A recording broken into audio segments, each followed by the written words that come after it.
Tulips, cacti, lavender, magnolia, salvia, Venus flytrap, indica, sativa. That's right, we're doing a plants-only challenge run this time, and to celebrate, I'm going to be narrating this entire video.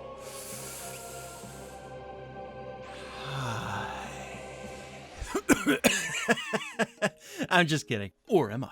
With monsters that remind me of Poison Ivy from the DC universe who were far too sexy for the Western audience, so they were forced to put some clothes on, and a fusion chain that may be the craziest and most useful in all Forbidden Memories, let's answer the question, can you beat Yu-Gi-Oh! Forbidden Memories using a plant-only deck?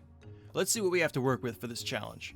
Out of the 722 cards in the game, there are only 22 plant monsters. Thankfully, all of them are available. When it comes to fusions, plants can make a lot.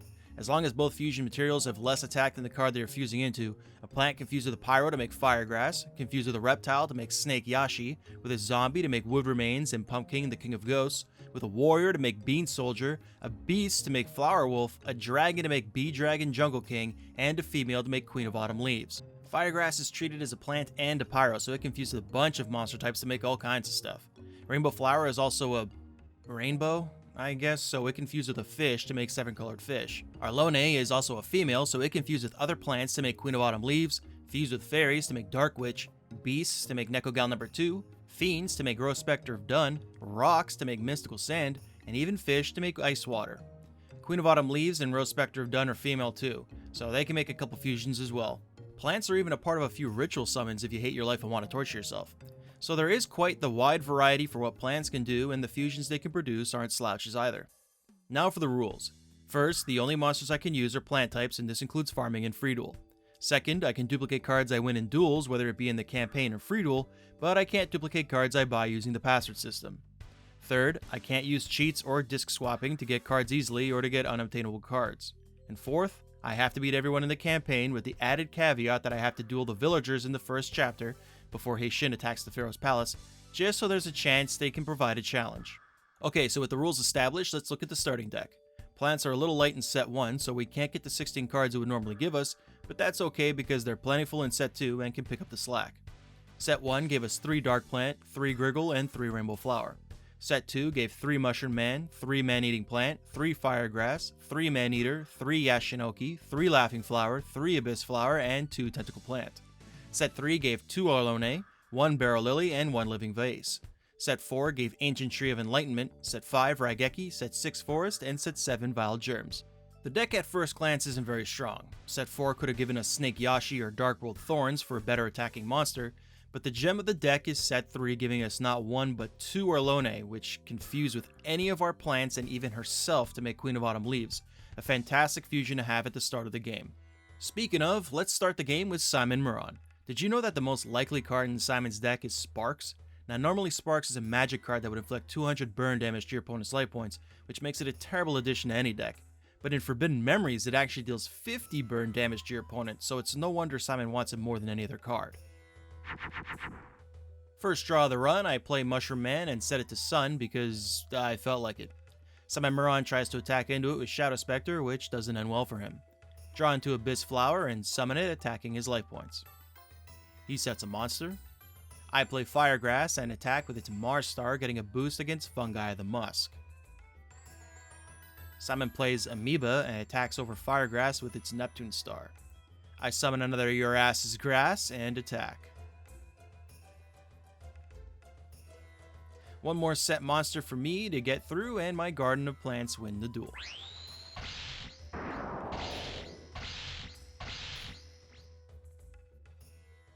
As is tradition, I go straight into the duel grounds without saving to take on Teana and the villagers.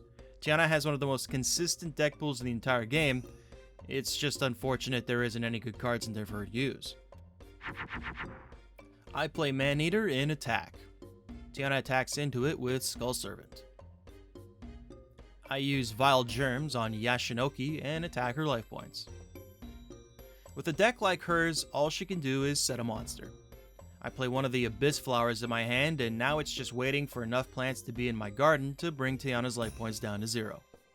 Because the starting deck was constructed with a bunch of set 2 monsters, the duels leading up to Villager 2 are pretty much cakewalks. Teana sets her last monster, and my garden finishes her off. Moving on to Villager 1, who can give you every ritual card in the game except these 5. Not that you'd want ritual cards anyway, but at least this guy has a purpose aside from being a pushover. I put Living Vase in defense, which looks exactly like Firegrass. Villager 1 sets a magic card that can either be Red Medicine or Dark Piercing Light. I summon Mushroom Man and attack with both plants. Villager 1 reveals his face down to be Red Medicine and then sets a monster. I fuse for the first time this run with Dark Plant and Arlone to make Queen of Autumn Leaves, attack Villager's face down with Mushroom Man, and attack directly. With an 1800 attack beatstick, Villager 1 is done, and has no other options than to set a monster. Having access to Queen of Autumn Leaves that can also be boosted with our equip and field cards will make this first phase of this challenge run free of any real roadblocks. One more set monster from Villager 1, we laugh in his face with our Laughing Flower, and win the duel. Villager 2 has a 1 in 2048 chance to have Jiragumo in his deck as his ace monster, but the real worry is him fusing it to Twin-Headed Thunder Dragon easily with his high chance to have Dragon Zombie and a Thunder monster like Oscilla Hero number 2 or Electric Snake. Because of this possibility, I take no chances and dump my hand, putting Man-Eating Plant in defense. Great news is I already drew Vile Germ, so I can summon something of decent stature. Villager 2 sets a monster, giving me more time. I draw Ancient Tree of Enlightenment for a good defense, and I dump the rest. Then I attack with Man-Eating Plant to reveal Gorgon Egg. Bad news is he fuses this Gorgon Egg with an Arlone to show us what plants can do with a Rose Spectre of Dawn. Forced to dump my hand, I still keep Ancient Tree of Enlightenment because if I have to, I can use it with Vile Germs to stop Rose Spectre of Dawn. Villager 2 destroys both of my monsters, so this is starting to look bad. I have to dump my hand again. He destroys my Yashinoki with Nightmare Scorpion, and I take a big 2950 life point hit. I have no other choice but to use Vile Germs on my Ancient Tree to keep my life points safe. Villager 2 doesn't have a stronger monster, so he puts all of his on the field in defense. I draw an Arlone, but fusing into Queen of Autumn Leaves doesn't take care of Rose Spectre of Dawn, so I dump the rest of my plants and bide my time. Villager 2 destroys my Laughing Flower, but my tree still stands tall. I draw into Raigeki and set it so I can use it next turn when I have a Queen of Autumn Leaves on the field. Fast forward to next turn, I do just that, attacking with my queen and my stiff as fuck tree. This is the part of the duel where we have complete control and the opponent can do nothing but set monsters.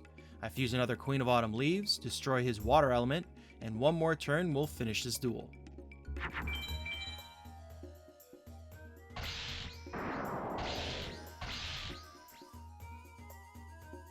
Now I thought that Villager 3 was very similar to Villager 2, but apparently I was wrong because he slapped me around like I was his wife or something. He fused multiple times, even got THTD on the field, and I'm embarrassed to show this, but he finished me off with Final Flame. So after 4 losses to his wife beating old fart, let's finally take him down. I draw Raigeki in my starting hand, which is great to take out a significant threat. Villager 3 destroys my Laughing Flower with Corroding Shard. I have all 3 of my magic cards in my hand now, but nothing really on the monster side. Good news though, Mushroom Man has the Sun Star to attack over Corroding Shard. Villager 3 uses Angel Witch's Mercury Star to attack over my Mushman. A Revolving Door of Guardian Star advantage, my Abyss Flower's Venus Star beats over Angel Witch. He destroys my flower with Liquid Beast. I feel like now is a good time to set Forest. I don't activate it yet just in case it benefits Villager 3's next monster. Instead of summoning another monster, he fuses Liquid Beast with Electric Snake to make Bolt Escargot. Alright, finally it's time to summon something formidable. I boost Burrow Lily with Vile Germs, activate Forest, and get rid of Sparky Snail with a 2100 attack Lily. He has no choice but to set a monster. We aren't letting this guy off easy. I fuse Arlone with Firegrass to make my Queen of Autumn Leaves, attack his monster with Barrow Lily, and Queenie attacks directly. Same old with creepy old fart. Now I could've just used Raigeki, but I'd rather laugh in this guy's face with Laughing Flower. With the duel grounds completed, Teana wants to go somewhere else to get away from the old man smell, so we go to the town plaza and meet up with Jono, who is currently stuck at Seto 1 in his own campaign. After telling Jono he's not the main character and to get out of my way, I set up a duel with Seto back at the duel grounds, and since he needs to check that the explosives are properly wired in the Pharaoh's Palace, it gives us some time to farm in free duel. We're starting with Teana first, as she drops Forest at a 30 out of 2048 chance no matter what rank you beat her with. After 7 wins, I buy Barrow Lily for 40 star chips. What's funny about Barrow Lily is you can't win it from any duelist, so the 1 copy we got from our starter deck and the one I just bought are the only 2 we can get. After 16 wins, Teana drops Forest, so we have our field cards early and out of the way. Next up on the farming list is Smell of Old Man, who can give us a ton of plant support like Arlone, Ancient Tree of Enlightenment, Green Phantom King, Dark World Thorns, Living Vase, and Snake Yashi. Win 32 drops a 3rd Arlone. Having 3 opportunities to fuse into Queen of Autumn Leaves makes this deck very consistent this early in the game, so despite not getting anything else after 50 wins, I feel confident enough to go back into the campaign. Jono has a ton of weak monsters, but most are easily fusible with each other, so you can't let him get going or he can bring strong monsters out like Mystical Sanda and Ushioni. He even has a small chance to have both Baby Dragon and Time Wizard to fuse into Thousand Dragon, which I've never seen happen and I don't want to. Fantastic start on the starting 5, I set Forest to use for my next turn. See what I mean about letting him get going? Jono fuses Key Mace with Queen's Double to make Dark Witch and attacks directly. But there's no need to worry with the ability to fuse into Queen of Autumn Leaves, boost it with Vile Germs, activate Forest, and strike back with 2800 attack. With Jono contained, he has no other choice but to keep setting monsters until I inevitably beat him. Fun fact about Queen of Autumn Leaves, I always thought that branch in the bottom left of the portrait was her holding a staff, but it's actually her own hand. Imagine what it would feel like to get a never mind.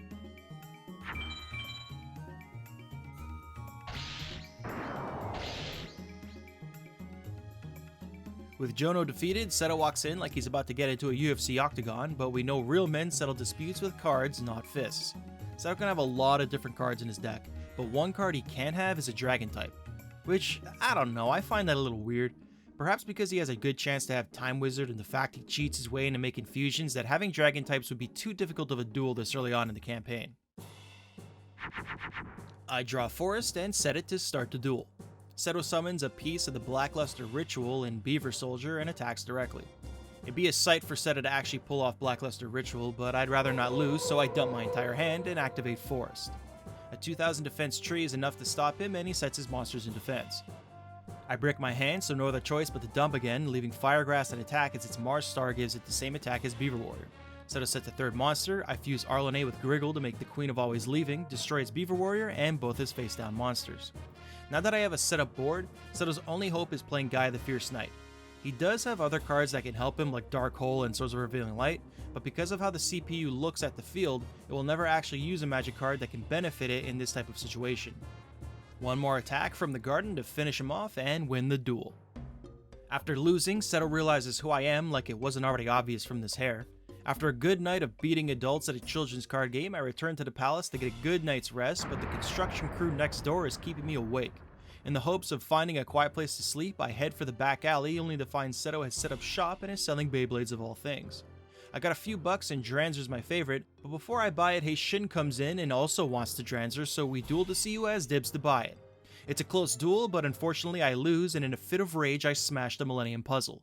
Turns out all that was just a dream, and I need to get my head in the game for the big tournament that I'm apparently in. First match is against Rex Raptor. Here's a funny tidbit about Rex. Mammoth Graveyard, Uraby, Two-Mouth Dark Ruler, Anthrosaurus, Trachodon, and Little D have a combined chance of 10 out of 2048 to be in Rex's deck. Basic Insect has a 32 out of 2048 chance. And this is supposed to be the dinosaur duelist of the game. 3 Mushmen are no good, so I dump my entire hand. Rex sets a monster. I draw the fusion and then fuse the fusion and eventually attack directly with the fusion. The one fusion is enough to halt Rex completely as I continue to add more plants to my garden to end the duel. I boost Laughing Flower with Vile Germ so I can laugh in Rex's face even louder. One more defense monster for Rex, and that's it. I think the developers must have screwed up the deck pool for Rex's dinosaurs because he has a high chance to have not only Wasteland, but the equip card Raise Body Heat. Why give him those cards if he is intended to only have a very small chance to draw a dino in the first place? Well, anyway, next up is a duelist whose deck pool isn't atrocious, Weevil Underwood. He has good chances for decent insects as well as cards to boost them, and even has a few plants thrown in to get more out of Forest if it's played. Turn 1 fusion is always a good start. Weevil sets a monster. Turn 2 fusion is an even better start. My Queen Duo attacks Weevil. Another set for Underwood, and I'm not talking about Frank. No third fusion, but that's okay. I summon Man-Eating Plant and attack. Weevil shows some life, destroying my plant with Witch of the Black Forest. I wonder if the only reason he has that in his deck is because it has Forest in its name. Raigeki to wipe it out, and the duo have just enough to end the duel. Mai Valentine is the first duelist we have to beat that has trap cards in her deck. She can also have a surprising amount of magic cards to go along with her Wing Beast / female deck, which of course, Harpy Lady, her favorite card, belongs to both. 2 Arlones makes me go Arlo yay.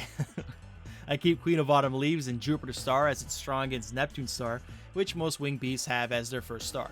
Mai sets a monster, I make another queen and boost it with Vile Germs, destroy Mai's face down giant red sea snake with my weaker queen and attack directly. Mai sets again. Pretty sure I can cruise to a win at this point, so I just summon the strongest plant in my hand and attack. Mai summons Blue Wing Crown and attacks my man-eating plant. I summon Barrel Lily, and with its Jupiter Star, I kamikaze it into Mai's bird, attack with the Royalty Duo, and win the duel. Bandit Keith's deck can be filled with a lot of crap that doesn't fit his machine theme, but he still has a good chance to have decent attacking cards, can fuse into THTD, and can have Zoa with Metal Morph. I need to get Arlone and my magics in hand, so I dump everything to start and leave Barrel Lily in attack to show I'm not punk bitch! Keith destroys my Lily with Gemini Elf. Nothing again, so no other choice but to dump my entire hand. Bandit Keith isn't playing around and summons Mechanical Chaser next. Now that's what we like to see, a boosted queen and a Raigeki to fall back on. He sets a monster and puts Mechanical Chaser in defense. I dump all my monsters and destroy both of Keith's... Damn, he has 2? Those cards are expensive. He destroys my Laughing Flower with Crazy Fish. Things are looking good with Forest now active. The only thing that can stop me now is if Keith has Zoa with Metal Morph, and even if he does, I have Raigeki to get through it, so this is looking like a win. He sets a monster, I play Yashinoki to attack directly. He sets again. Another fusion to speed this win up. Who's hotter, Queen of Autumn Leaves or Mystical Elf? Don't leave your answer in the comments. Keith shows some life, destroying my Yashinoki with Shadow Ghoul. I rain Hell Lightning on his Ghoul and attack for game. So far, so good. We've completed the preliminaries and earned a well-deserved break. I asked Shadi if he can help me talk to my doppelganger who keeps poking around my dreams so I can tell him to piss off, and he agrees. Tells me that if I touch his Millennium Key, I'll enter my mind's world, and all I need to do is take the staircase up to find my doppelganger. Staircase up? Which staircase? What even is up in here? Alright, so that didn't work. Back to the tournament, I suppose. Let's beat Shadi's ass for wasting my time. His deck pool is a mess, has a good chance to have Umi in his deck, but all the monsters that would benefit from it have very low odds of being in his deck at all. I draw into nothing, so I dump it all. Showing how weak his deck really is, Shadi can't even get over a Living Vase. Whatever. I draw a fantastic new hand and fuse into our beloved queen, destroys face down Mechallion, and attack with Living Insurance Scam. He can't even get over a 900 attack monster. How the hell did Shadi get this far in the tournament? I'm just trying to win as fast as possible now. I fuse another queen and attack directly. I don't have to tell you what he does next turn, do I? For fun, I get a third queen out and put Shadi out of his misery. I want to point out that the deck we have hasn't changed much since we started this challenge run. All that's been added are 2 forests, a single Barrel Lily, and a third Arlone. This plant deck has proven to be quite the viable strategy so far.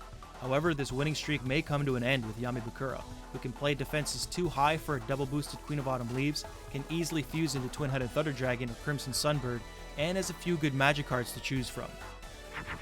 Having Raigeki and Forest to start is great. I held on to them and dumped the monsters. Bakura summons Amphibious Bugroth, which has 50 more attack than our Queen of Autumn Leaves fusion. I decide to set Forest for later and take a life point hit. Bakura sets a trap card, which could be one of these 3.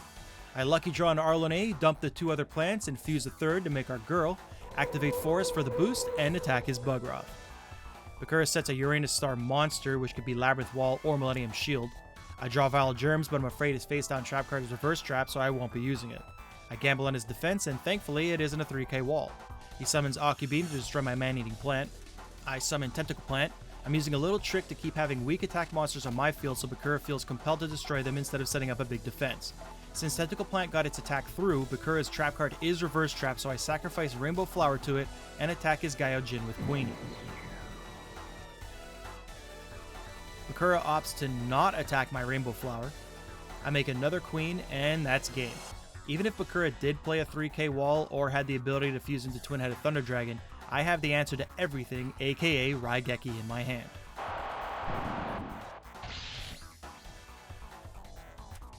Up next is the creator of duel monsters himself, Maximillion Pegasus. So this is usually where challenge runs come to a halt. We need a way to get our plants stronger. Actually, the only plant I care about is Queen of Autumn Leaves, so let's focus on her. Being a queen means being a female, and Mai Valentine has a ton of ways to boost females. Win 6, she drops Bean Soldier, now our second strongest monster. Win 30, I get Silver Bow and Arrow, and win 40 gives Electro Whip. I also bought Queen of Autumn Leaves using the pass-through system for 290 star chips. Having 4 queens and a bunch of equips for her seems like enough to me, so let's go back to the tournament and test it out on Pegasus' suspicious activity over here. His most consistent attack monster is Bakura Box, has a few very good magic cards, a small chance to have Meteor Black Dragon, and he can see our face down cards. Well, looky look at the start we have here. Pegasus doesn't draw MBD first turn. I play Laughing Flower, destroy his face down Bakura Box, and attack directly. He summons a Practical to take out my Laughing Flower. I draw and activate Forest, then destroy his Practical. Pegasus sets again.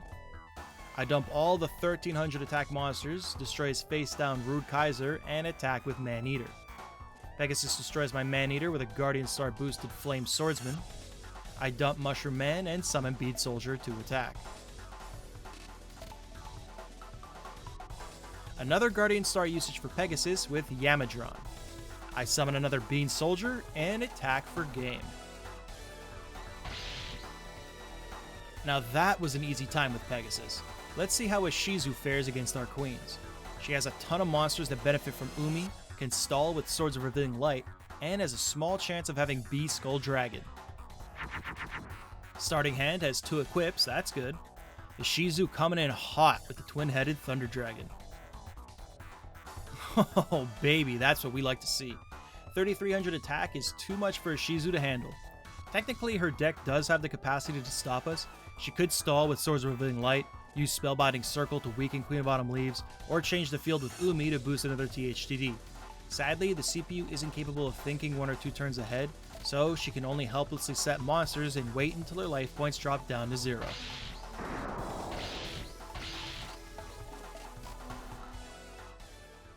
We've made it to the final duel of the tournament against Seto Kaiba. Of course, his ace monster is Blue Eyes White Dragon, has a 46% chance of playing something with a 3000 stat on turn 1, and has many good magic cards. Alright, I start things off setting Force down. I call on the Blue Eyes White Dragon! Okay, I need to get some equips for our queen to have a fighting chance, so I dump everything except Arlene and activate Force just so Ancient Tree of Enlightenment has a good defense that Kaiba is forced to attack over with Blue Eyes White Dragon, saving me a chunk of life points. In your entire deck, there's not a single card that can stand up to a Blue Eyes White Dragon. So what hope do you have against 2? Why don't you just admit defeat, Yugi? Yeah, I have no hope against 2. Let's try this again. I draw 2 forests, so I dump 1 and activate the other to save space in my hand. Kaiba fuses Beautiful Beast Tamer and Togex to make Neku Gun number 2, which gets a boost from Forest and attacks directly. I draw a second equip, but nothing good to use it on yet, so I dump the monsters. Kaiba sets a monster and destroys my Yashinoki. Drawing into 4 equips isn't the greatest as I have nothing to use them on. In retrospect, I should have dumped one of the Silver Bow and Arrows. I draw a Bean Soldier and equip Vile Germs to it to equal Neku Gun number 2's attack and destroy his Man-Eating Black Shark. Kaiba sets all his monsters. I set an Electro Whip and destroy his face-down Parrot Dragon. He sets another monster. I dump my 2 monsters and destroy another Parrot Dragon. Kaiba attacks my Living Thing you put flowers in and sets a monster. I set another Electro Whip and destroy a 3rd Parrot Dragon. I'm getting real lucky Kaiba hasn't played anything threatening yet. He can make Crimson Sunbird and Twin-Headed Thunder Dragon fairly easily. It's a stark contrast from the last duel. Kaiba destroys my Barrow Lily with Trent. I finally draw something that can take me over Neku Gun number 2, but I'm worried about a Blue Eyes popping up, so I opt to set it and attack Trent. Another set by Kaiba. Finally, I can unload on this 3rd-rate duelist. Boost Queen of Autumn Leaves to 4300, use Raigeki, and attack directly.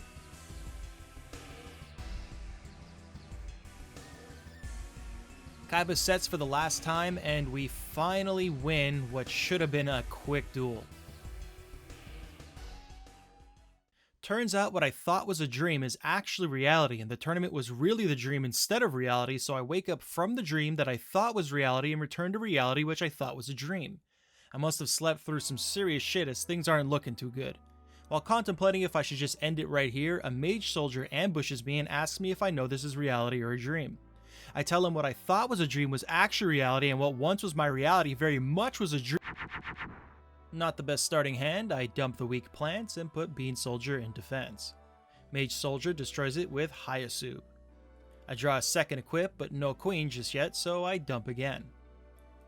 Mage Soldier summons another 1500 attacker. There we go. A fusion and 3 equips makes this an easy win from this point onward. I'm going to assume that the developers didn't want to make the first few duels too hard when you return to Metropolis, as first-time players wouldn't know exactly where to save their game. It really sucked to beat Kaiba, go through that long cutscene, just to lose and have to do it all over again. That's probably why this Mage Soldier's ace monster is just a YuGiOh. He can make Summon Skull with Job Change Mirror and many Fiends, but it's a very low chance for him to have it in his deck. Our deck is still serving us well, but after these warm-up duels, I'll definitely need to make some upgrades to take on the high mages. A couple more direct attacks will end this duel. We collect the map to the Forbidden Ruins. I head there immediately and find Seto is here still selling Beyblades, but now his inventory consists of a bunch of unofficial third-party enhancements, like those metal rings that would spark when they collided with another Beyblade. Man, those used to be so cool, they would literally break stock Beyblades into pieces, and I'd laugh watching an opposing kid drop to his knees with tears in his eyes, looking at his destroyed Dragoon that he'll never be able to use again. Good times. Speaking of good times, let's head to the new duel grounds to beat on our old friends Jono and Teana. Jono has had a lot of upgrades since we dueled him last. A high chance to have Red Eyes Black Dragon, some equips to boost his monsters, and for some reason a very high chance to have Tremendous Fire. Not a bad start. I dump a couple monsters and fuse into Queenie, making sure not to set her Guardian Star to Jupiter because Jono has a lot of Mars Star monsters like the one he just set in defense. I do the same thing again and get walled by a Dragon Piper. Jono sets another Mars Star defense monster.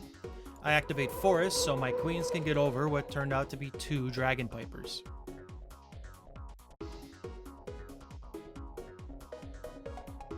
Jono sets a Moonstar monster this time.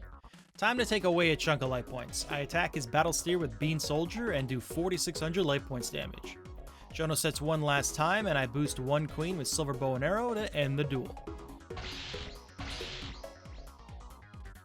That was really easy, and our next duel with Teana should be even easier. Her deck is mostly females and fairies with a few equips to boost them, nothing to worry about. 2 equips is a good start. I dump the monsters and put Barrel Lily in defense. Teana destroys it with her ace monster Gyakteno Megami. What an ugly name. Out of curiosity, I translated it and it's supposed to mean Reverse Goddess or Goddess of Reversal, whatever that is. There we go, now we can cruise to the win. I said it was an ugly name, but really Gyakteno Megami is a literal pronunciation of how to say the card's name in Japanese. I don't know why Konami decided to do this with a few cards like Haitai Gyojin or Tatsuno Toshigo, but I guess if anyone asks me if I know Japanese, I can at least say I know a few words. Here's a fun little fact about Teana's second to end the duel with. She is the worst duelist to farm for cards by far. In the POW and BCD ranks, she only drops 13 total cards, and with the exception of maybe Forest, they aren't any cards you want. Alright, so now that we've got the chumps out of the way, it's time to see if this deck can hold its own against the low mage. I'm starting off with the Forest Mage, so we'll be on the same field advantage, and all I have to worry about is boosting a queen high enough to attack over his strongest monsters, Jiraiya, Rabbit Horseman, and Garvis. 1 equip drawn is good. I dump all the monsters and leave Bean Soldier in attack because I'm no punk bitch! The Forest Mage destroys my Bean with Garvis. Still no Arlone or Queen, so I dump all the monsters again, this time putting Bean Soldier in defense because I'm a bitch. Forest Mage sets a magic card and destroys another Bean. Still no fusion, so I dump one of the 3 equips just so I can draw more next turn.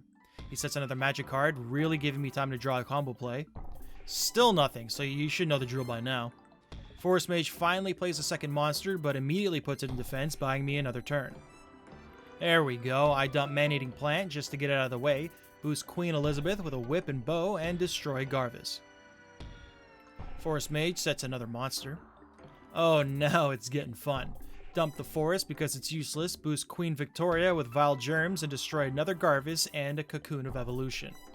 The Forest Mage has no other options at this point but to keep setting monsters. I boost Queen Latifah with Electro Whip and finally get some life point damage in. I'm glad neither face down magic card turned out to be Swords of Revealing Light, that would have been a slog. Couple more attacks and we have our first slow mage that we can now farm in free duel. He can give us a few upgrades to our deck, including Ancient Tree of Enlightenment, Green Phantom King, Queen of Autumn Leaves, and the boss monster of our plant deck, Rose Spectre of Dun. It only took me 15 wins to get Rose Spectre of Dun and 21 wins for Queen of Autumn Leaves. So now we have our two biggest hitters that both can equip Electro Whip and Silver Bow and Arrow, which means we're ready to take down a couple shrines. Starting with the Desert Shrine, the Desert Mage has 3 main attacking monsters as well as Labyrinth Wall that all have equal chance of being in its deck. It, and I say it because I have no idea what this thing is, has no magic or trap cards for us to worry about, so it's a great entry duel to taking down the shrines. We draw our new girl right away and she's a bit of a dominatrix with those 2 whips equipped to her. Desert Mage sets a monster, I set Raigeki for later and get walled by a wall. Desert Mage sets a trap card, which is either Fake Trap or a bad reaction to Samuchi. I boost the Queen with a bow, use Raigeki to take away its defense, and attack directly. It sets another monster. I boost Queen with another whip, which turned out to be a mistake because Desert Mage has another Labyrinth Wall. Another monster is set that thankfully doesn't have the Uranus Star. Now I set a monster and choose not to attack the Moonstar defense monster in the hopes that Desert Mage will attack with it and I take away some life points. It does just that, taking out my Laughing Flower with Dragon Zombie. I draw Forest and activate it right away, take out its Dragon Zombie, and wall. One more set for it, and that's the duel. The plant deck is already a powerhouse, being able to put very strong monsters on the field with exceptional consistency, and there is still a lot we can do to improve it. But there's no need to yet as we continue on to High Mage Martis, who isn't that much different from the Low Mage. With the Desert Field, its 3 strongest monsters are still the same, but its deck is littered with monsters that don't fit the Desert archetype, so I suppose it can still play some threats without the field advantage. Not a bad starting hand. I dump the 2 weak monsters just to see what Martis is going to play on his turn. It plays Ushioni, which isn't any of the cards I was just talking about, so this is looking like a very easy duel. I dump Man-Eating Plant and boost Queen of Autumn Leaves twice to destroy Ushioni. It sets a monster, and that is pretty much all it can do at this point. It does have good chances to have equip cards in its deck, however since its field will always be empty, it will never actually decide doing a combo play is the best move, so we can casually cruise into taking down our first shrine. With how easy the Desert Shrine proved to be, the Sea Shrine shouldn't be too much harder. The Ocean Mage, who seems ecstatic that we're here to duel him, has a very consistent deck of Umi advantage cards, his strongest being Roaring Ocean Snake and Man-Eating Black Shark, but his go-to monster is fusing into Twin-Headed Thunder Dragon very easily with all his thunders. Let's start by switching the field to our advantage, which almost never works against the Low Mage because they always have at least one field card to set it right back. Since his strongest monsters can attack over a single boosted Rose Spectre, I hold off on summoning her and dump the weak plants in my hand. Ocean Mage makes the surprising play of setting a monster. Alright, 3 equips on Rose Spectre of Dun is way too much for the Ocean Mage to handle, so the rest of the duel is just me getting through his defenses until his life points get to 0. After we take care of the Ocean Shrine, I'm going to be in free duel a lot to prepare for the very tough duo of Labyrinth Mage and Seto second. I need to have at least a few trap cards that can help with their strongest monsters, as hoping for a Rose Spectre of Dun and 4 equip cards is just not viable when I have to defeat them back to back. It would also be good to replace the weaker monsters in the deck with slightly stronger ones, just so I can end duels like this one a turn or 2 faster. We enter the Ocean Shrine to face off against High Mage Secmeton, who has a deck that doesn't really suit the Umi theme. You'd think he'd have a bunch of Aquas and Thunders to take advantage of the default field, but in fact his deck is filled with Spellcasters, Fiends, and Walls. He doesn't even have Twin-Headed Thunder Dragon as a card. It's peculiar because there is potential for Secmeton to be a very tough opponent, yet he's more known for his inconsistency. Not a good starting hand, so I dump the monsters. See what I mean? What is he doing setting a wall right now? Since I know my life points are safe, I dump one forest and activate another. There we go. Now that's what I expect from a High Mage. Too bad it was a turn too late. Let's make a queen, give her a whip, and crack open Secmeton's crab. He sets another monster. I draw a Rose Spectre with 2 bows to attack over Secmeton's Labyrinth Wall, and find his other face down card was another Crab Turtle. Now I know that doesn't seem like much as I easily destroy it, but that's pretty rare for him to have 2 at the start of the duel. And look, a Suijin 2? If he chose to not play Labyrinth Wall and go on the offensive, I could have been in actual trouble here. That's a neat drop to get from the High Mage. Alright, 2 shrines down, which means Teana has gotten herself captured by Seto and Heishin. But my priority is getting better cards for my deck, not saving Teana's life and or innocence. So I'll let the boys have some fun with her while I'm busy in free duel farming, starting with Ishizu to get widespread ruin at the BCD ranks. Took me 24 wins to have it drop, so now no matter how strong an opponent's monster, we will have at least 3 answers for it. Next on the list to duel is Bandit Keith. But what could Bandit Keith give us to help our plant deck? Well, one of his iconic cards, Metal Morph, which I was able to get in only 2 duels. You'll see why Metal Morph works in this deck later. One more duelist to farm before we decide Teana is worth saving. Last on the list is Weevil Underwood, who can give us a lot of better plants and the plant equip card Vile Germs. Win 24 drops Ancient Tree of Enlightenment. Win 38 gives Dark World Thorns. Win 50 gives Snake Yashi. And Win 67 finally gives us Vile Germs. Now this is looking more like a deck you'd use to beat on some high mages. So the reason Metal Morph is a perfect fit for a plant deck is because it can fuse with Vile Germs and Electro Whip to make Crush Card and Raigeki respectively. Being able to utilize magic cards in more than one way creates an incredibly consistent deck that has the potential to wipe out large threats on the field while still having plenty of resources left to finish out a duel.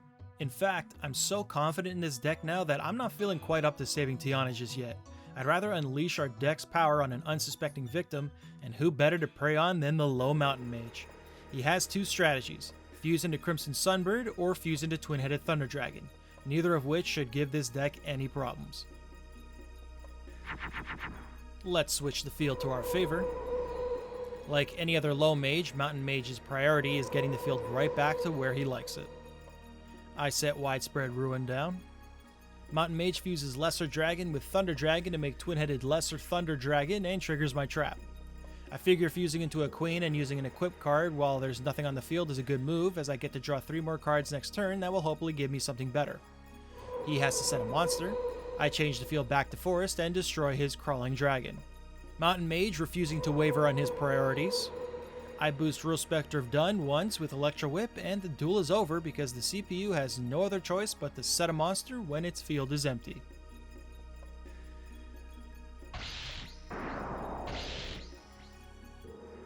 I never just let the Mountain Mage walk away from a lost duel, so this time I brush off my old Call of Duty skills and give him a good quick scope. We enter the Mountain Shrine and are greeted by High Mage Atenza, who has a pretty formidable deck. A ton of dragons, thunders, and wing beasts, equip cards to boost them, and 3 very good magic cards. A handful of magic cards is always nice to look at, but I need to get something on the field fast. I switch the field to Forest. Atenza sets a magic card. Having 2 Raigekis is good to destroy anything Atenza might have, but I'm still lacking a monster. The High Mage actually plays a Beast Skull Dragon and chooses to not attack with it. It's probably best to get that BSD off the field, so I fuse into Raigeki. Atenza fuses Mikazuki no Yaba with Senga the Thunder to make THTD and again decides to not attack. These extra turns keeping Ancient Tree of Enlightenment on the field were perfect to allow me to fuse and make a very strong monster of 3800 attack. Hopefully Atenza's face down card isn't Raigeki. He sets a monster and doesn't activate his magic card. I summon a Rose Spectre of Dun to take out his face down Guy the Dragon Champion and hit him with a huge direct attack. One more chance for Atenza to do something and he doesn't. I use that Raigeki I had since turn 1 and attack for game. So I admit, after watching that duel there is a possibility for the deck to dead draw a bunch of magic cards. But I don't care. Fusing magic cards is too cool a concept to not abuse it, so I won't be changing the deck list at all. Okay, so we've got our new cards to play with, and we've tested them at the Mountain Shrine. That should be enough time for Seto, Heishin, and the rest of the boys to do whatever they were planning with Teana. I mean, come on, we know what they were doing. Why else are they kidnapping a woman who looks like this? Before we storm in to save the day, however, we have to get through the bouncer of the Vast Club. The Labyrinth Mage takes his name literally, as most of his signature cards are that of the Labyrinth. He can also have Reverse Trap that we need to be careful of. I set Widespread Ruin to start. Oh great, I hope that trap card isn't Reverse Trap. Since my hand isn't that great, I dump and fuse into Queen as well as give it Electro Whip to try and waste a potential Reverse Trap on the field. Turns out it was Reverse Trap, so it activating on a single boosted Queen is definitely a scenario I can live with. Labyrinth Mage comes in guns blazing with a Gate Guardian that I'm thankful leads my Widespread Ruin. That's a lot of equips, but I opt to use Force instead for the flat blue to all my monsters, and I still choose to attack with my Queen. Looks like the ball bouncer has no more attacking options already. I draw another queen, and with no reverse trap to be worried of, boosted 3 times, get over his labyrinth wall, and still attack with my weak queen just to insult him at this point. He retaliates, destroying my weaker queen with THTD. Too little too late for the bald mage, however. Take out his THTD, attack directly, and move ahead through the labyrinth.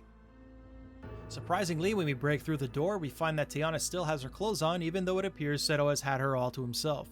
I guess I haven't given this guy enough credit. Turns out he's a respectable gentleman. He's also a powerhouse of an opponent, which makes sense as he is an optional duel in the campaign. Being able to summon Gate Guardian on turn 1 45% of the time is scary, as well as having high odds for the best magic cards in the game. 2 equips for our Rose Spectre is a great starting hand, but I hold off using her just in case Seto throws down a GG. Seto summons a THTD to destroy my tree, which gives me the green light to go ahead with Rose Spectre of done and attack back. Seto sets a monster. I draw 2 widespread ruins, and I'm still worried about Gate Guardian, so I set one down. With a widespread already on the field, that gives me the freedom to play a weaker 2300 attacker and bait Seto into triggering my trap next turn. Seto having 3 twin-headeds back to back to back is a rare sight, by the way. He falls for the bait with Blackluster Soldier, leaving him completely exposed for me to win the duel next turn. Now that I have safely dumped Teana back underground, I can go back to my true mission of defeating all the shrines. We're heading back to the Forest Shrine to take on High Mage Anubisius, who has been waiting for us to enter ever since we took care of his low mage a while ago. Anubisius has the potential to be a very tough duel because of the default forest field. Perfectly Ultimate Great Moth at 4000 attack is hard to beat, and he has every equip card his monsters need to get stronger. Despite his threat level on paper, he hasn't been a challenge in my challenge runs thus far. Let's see if he breaks this streak of mediocrity. If you know me by now, you know Widespread Ruin is getting set immediately. Anubisius pulls a strong combo out of the gate, boosting Javelin Beetle with Beast Fangs, making it 3450 attack. Since it wasn't a perfectly Ultimate Great Moth, I go ahead and boost Rose Spectre twice and attack directly. Anubisius predictably sets. I set another Widespread Ruin so I can bait Anubisius to trigger it next turn and destroy another Javelin Beetle. Ah man, I spend all this time hyping this mummy up and all he can do is set. I forget about baiting the Widespread Ruin and boost Queen Size Bed twice. One more turn to get through a meager defense, and we've successfully taken down another shrine.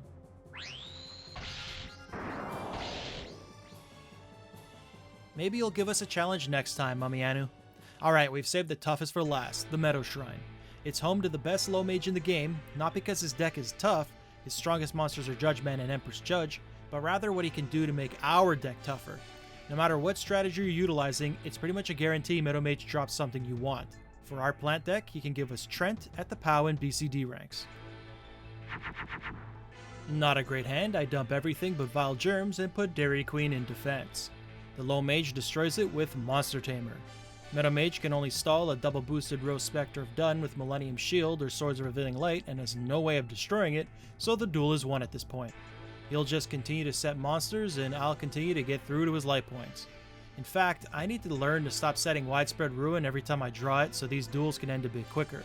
No point putting a trap card down if next turn I summon a double boosted Queen of Marine, Queen of the Andals and the First Men, Khaleesi of the Great Grass Sea, Breaker of Chains, and Mother of Dragons.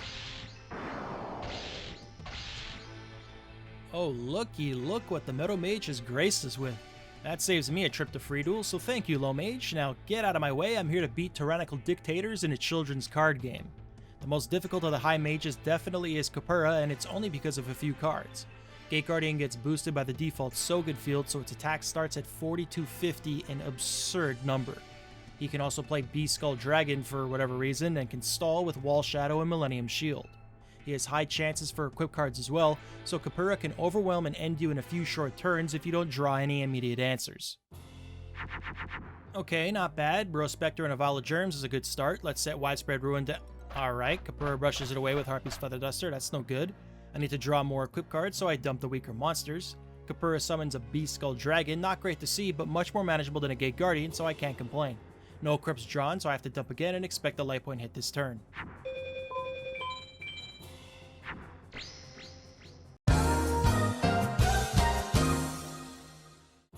Alright, let's try this again. 2 equips and an Arlene is a better start, but not quite the starting hand I'm looking for. Way more manageable monster in Gaia the Dragon Champion. I draw a Queen, so I don't need the Arlene Fusion anymore, but hold off on using the equips on Queen just in case Kepura pulls his Gate Guardian Gotcha garbage and I need the Electro Whips to make Raigeki. Kepura sets a trap card, he doesn't have good traps, so no real concern there. With a hand like this, my only play is to equip everything to Queen of Autumn Leaves and attack over his Gaia. The High Mage sets a monster. Nothing good, so I dump the monsters, destroy his face down Red Eyes, and use Dark World Thorns to trigger his Invisible Wire. Kepura sets again. I activate Forest, making my Queen on the field 50 attack points higher than Gate Guardian, so now the duel is pretty much completely in my favor. Now all that's left is finding ways for Queenie to get a clear shot at Kepura's life points so we can end this. You see what I mean that Kepura is the hardest High Mage, but only because of a few cards? He has a high consistency of having these cards early at 65%, but if you do get the basically 1 in 3 chance of him not playing Gate Guardian or Beast Skull Dragon, then the duel isn't that difficult because the other offensive cards in his deck are not affected by the Sogen field. Imagine if he had Blackluster Soldier and Garma Sword, then the duel may actually be consistently too difficult. After defeating the final High Mage, but before I even get a chance to enjoy my victory, Seto apparates in and tells me he's just got a new shipment of updated Beyblades that he thinks I'll be interested in. Too afraid to tell a street seller that I don't want his crap, I take a gander and... what the fuck am I even looking at? These look more like Transformers. Is that Excalibur?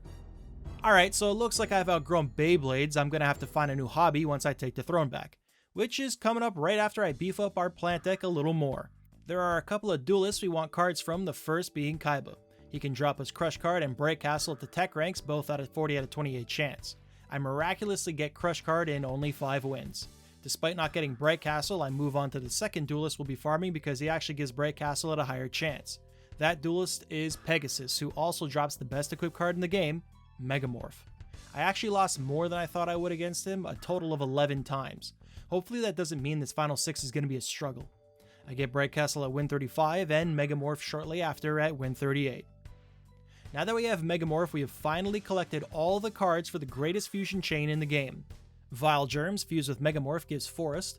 Forest fused with Crush card gets us back to Vile Germs. Vile Germs fused with Metalmorph returns us to Crush card. And Metalmorph fused with Electro Whip creates Raigeki. This fusion chain is perfect for a plant deck because the equip and field cards have cohesion with the archetype's 2 strongest monsters. So now that we have everything we need, let's look at our updated deck. 18 monsters, 19 magic cards, and 3 traps. Trent, Bean Soldier, and Ancient Tree of Enlightenment are just here for all I need to fuse into them. Of course, we need our trusty Widespread Ruins to get us out of sticky situations. I needed to make some concessions with the remaining space in our deck because I want to use the fusion chain a lot, so I limited Break Castle, Electro Whip, and Forest to 2 copies. And we still have the Raigeki from our starter deck. So let's enter the Vast Shrine, which allows us to enter the Dark Shrine and take on the final 6. The first 2 duels are with Heishin's bodyguards, King K. Rool, and Kazooie. Sebek is machine type focused, with his ace monster being Metal Zoa and having a high chance for the equip card Machine Conversion Factory, while Neku takes advantage of the default Yami field we'll be playing on with monsters like Skull Knight, Zoa, Dark Magician, and Summon Skull. Basically, Sebek relies on getting 1 strong monster on the field, while Neku has more of a balanced attack. 5 monsters sucks for an opening hand, so I dump them all. Sebek starts off strong with Metal Zoa. Widespread is a good draw, but I want to draw more cards first, so I dump the monsters again. Sebek sets a trap card, which can either be Acid Trap Hole, Goblin Fan, or Fake Trap. Megamorph is great on any monster, even Trent, so now I set Widespread Ruin. The Dark Mage manages to equip his Metal Zoa Machine Conversion Factory just in time for it to get blown up. I draw another Rose Spectre of Dun and get it above 3000 attack, so I don't have to worry about Sebek's face down card being Acid Trap Hole. He sets a monster, I set another Widespread Ruin, and destroys Millennium Shield. Sebek sets another monster, and because it had a Moon Guardian Star, I know that fusing Metalmorph with Vile Germs to make Crush card will destroy it. Unfortunately for Sebek, he can only set. Let's see if that trap card is Acid Trap Hole. I destroy his Zoa, seems Sebek got good luck with his deck construction, and the Queen takes the fall for us. One more turn will end this duel, so why not let Trent get a chance to do some damage. Going into the next duel with Neku, he doesn't have any trap cards we have to worry about, so as long as we get a strong monster on the field, we'll be good. I keep Rose Spectre and Vile Germs and dump the rest. Neku summons Zoa, so 1 equip isn't going to be enough. I got a second Vile Germs, and I could use it on Trent to have a strong enough defense for Zoa, but Neku has so many strong monsters with different Guardian Stars, he most likely would be able to take out Trent with something else like the Dark Magician he just played. No 3rd equip, but Raigeki is good to wipe away his 2 monsters. Neku fuses Dark Artist with Mystical Elf to make Dark Elf. I gotta be careful, my life points are getting low. Still no 3rd equip, so I have no other choice but to use the 2 Vile Germs on Rose Spectre and hope Neku doesn't play Skull Knight or another Zoa. Thankfully, he sets a monster. I draw 3 great cards and use them all with Arlene to make Queen of Autumn Leaves with 3300 attack, so now all that's left is to whittle Neku's life points down to 0. Not a terrible match against the bodyguards. Neku had us sweating a little bit, getting our life points down to just 2400, but this deck has plenty of answers for anything that the Final 6 can throw at us. May take some hits here and there, but hey, it's the Final 6. It's not supposed to be easy. Finally, time to defeat the evil Heishin and save Egypt from his reign. It won't be easy. The guy has a stacked deck filled with strong monsters, his strongest being Gate Guardian, very good magic cards including Megamorph, widespread ruin to deter us from attacking, and even a high chance for the Exodia pieces, which isn't too hard for him to assemble because he draws half his deck on turn 1 with his 20 card hands. Okay, a lot of removal in the opening hand is pretty good. Heishin blows away my widespread with a Feather Duster. I draw into an Electro Whip and set Raigeki.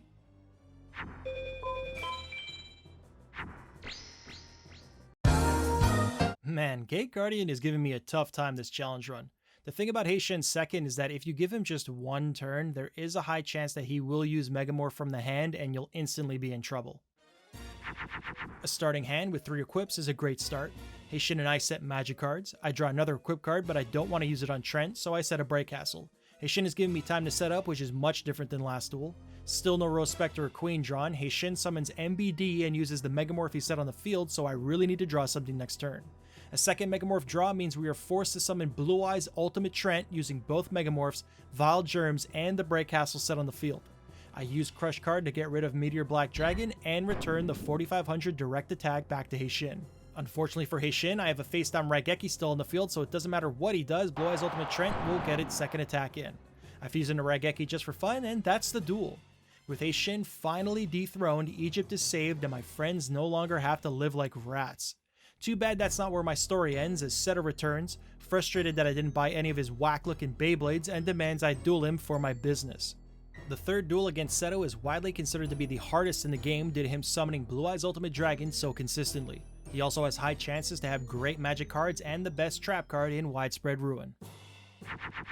1 Megamorph is a decent start, but I don't have a lot of time to spare against Seto, so I need to draw more quickly. Seto hits his 57% chance to summon Blue Eyes Ultimate Dragon. I set Widespread Ruin to get rid of BEUD. Thankfully, Seto doesn't have Harpy's Feather Duster. I'm still not there, so I have to dump monsters and decide to trigger Widespread now so I don't have to play around it later. Seto is being extra merciful this duel. 2 Megamorphs and a Vile Germs is enough for Rose Spectre of Dun to rival Blue Eyes Ultimate Strength, so I go all in, making sure to set her Guardian Star to Jupiter so Ultimate Dragon can't attack over her with its Sunstar. I use Forest so Rose Spectre can attack over Seto's second ultimate. Seto sets another Sunstar monster in attack. Since I didn't draw a monster, I set Widespread and attack over Seto's third ultimate dragon in a row, which actually isn't as uncommon as you might think. Seto uses his face down Harpy's Feather Duster to brush away my trap, and I fuse Metal Morph with Vile Germs to make Crush card and finish Seto off with 5000 damage. With Seto defeated, I can finally take a well-deserved rest on my throat. Oh my god. What's happening? Who is this? Yeah, another jerk-off wanting to rule the world and do the evil things. My first day as Pharaoh is turning out to be a tough workday. Darknite doesn't have Blue Eyes Ultimate Dragon or Gate Guardian, but he makes up for that by having a ridiculous amount of magic and trap cards. However, if you can catch him with an empty field, he won't use any of them because he's too concerned with playing a monster to defend his life points. 3 equip cards, but nothing to use them on, so I dump the trees. Darknite destroys my tree with Cosmo Queen. Oh baby, that is a perfect 5-card hand right there. Totaling 4300 attack, and with Darknite having an empty field now, he literally can do nothing but continue to set monsters until we've won the duel. His strongest monster is Meteor Black Dragon, and technically he could combo play from his hand with Megamorph to attack over my Queen of Autumn Leaves, but because the CPU looks at its field being empty above all else, Darknite is locked out of doing such a thing. So that was pretty easy. Alright, I've saved Egypt and the world I don't even know how many times now. Finally, I can put down my deck and rest. Dude! So if you transform, you can just rematch? What kind of a rule is that? So Darknite has transformed into Nitemare, and like his brute body suggests, he's all brute force. He only has monsters in his deck with a 93% chance to play a monster with at least 3000 attack on turn 1. If you can get something on the field with at least 4500 attack, you're guaranteed a win. No monsters in the opening hand, but 2 widespread ruins means we can destroy Nightmare's first and second strongest monsters. The first is Blackluster Soldier. The second is Blue Eyes White Dragon, so he definitely has one of the more weaker deck builds he can have.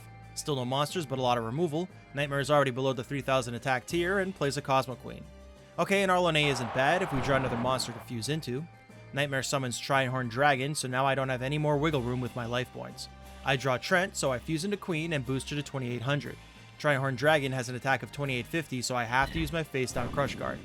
Hopefully Nightmare doesn't have another Trinehorn Dragon, or we could be in some actual trouble. Nightmare thankfully doesn't and sets a monster. I fuse Metalmorph with Foul Germs to make Crush card and attack directly.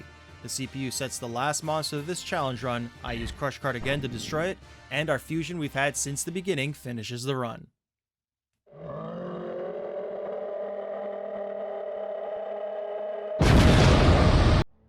So it is possible to beat Yu-Gi-Oh! Forbidden Memories with a plant deck, and it actually is a lot of fun.